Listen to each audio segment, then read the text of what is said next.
of Toronto was established in 1834 and had a total of about 9,000 citizens living within the city.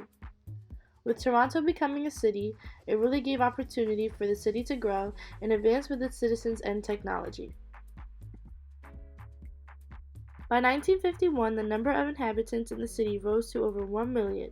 Around this time, a metropolitan government was formed, and other developments like the rural area of Toronto and a transportation system were also put in place.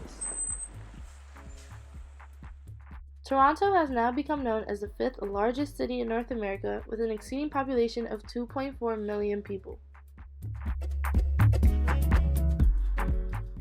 There is one thing coming to Toronto's future that no other city will be seeing anytime soon, and that is its collaboration with one of the biggest MNCs, Google. I'm pleased to announce that Waterfront Toronto has found an extremely promising partner in Sidewalk Labs. A world leader in urban innovation, Sidewalk Labs will create a testbed for new technologies in Quayside. Technologies that will help us build smarter, greener, more inclusive cities, which we hope to see scaled across Toronto's eastern waterfront and eventually in other parts of Canada and around the world.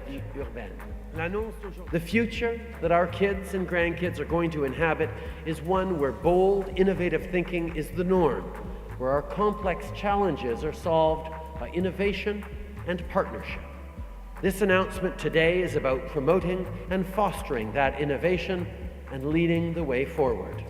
This partnership will effectively transform Quayside into a thriving hub for innovation and create the good, well-paying jobs that Canadians need.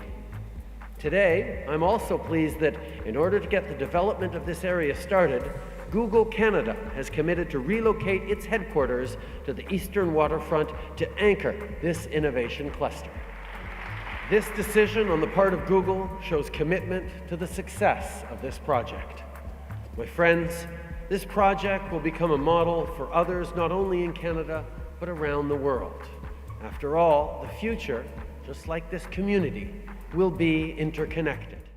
Sidewalk Labs' goal is to create a climate-positive city which would be netting a sub-zero carbon footprint. The housing portion of this project will use a collection of new mixed-use buildings that will stand up to 30 stories tall in Toronto's waterfront. The plan is to make the housing portions of these mixed-use buildings into more affordable living spaces, which will hopefully close the economic gap in Toronto City. Sidewalk also plans to put pay-as-you-throw garbage chutes around neighborhoods, which will separate out the recyclables and charge households by their waste output. Residents and neighbors will also be allowed to approve or disapprove of block party permits, giving an okay or a no-go based on the amount of noise that is projected to be produced. Sidewalk plans on extending Toronto's mass transit system by adding a light rail extension into these new neighborhoods that are being built. There will be hyper-local weather sensors that will be put in place to detect upcoming snowstorms and heat up the snow-melting sidewalks.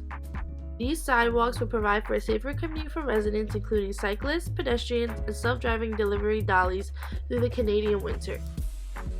Traffic signals will also be able to auto-collaborate to help with pedestrian congestion during public events or to even ensure a better rush hour. This information will then get fed back into the city and will let them consistently learn on how operations are going from month to month and year to year. Sidewalk also plans on making the everyday life of citizens in Toronto much easier. With technology on the rise, there will be heavily connected, monitored, and self-regulating Wi-Fi, which will be publicly available to all the citizens in Toronto. There will also be the formation of an underground delivery system put in place, and an app which will allow you to know when the park benches in the park are available. Even though this project has yet to officially be approved, the Toronto government is working really hard to make sure that we will be seeing this city in our near future. The meeting to determine the final fate of this project will be taking place in March 2020. If this project does get approved, it will most likely send major cities like New York City into a race to see who can build the best and fastest smart city in the world. My question for you is, are you ready to see a new era of smart cities being developed around the world?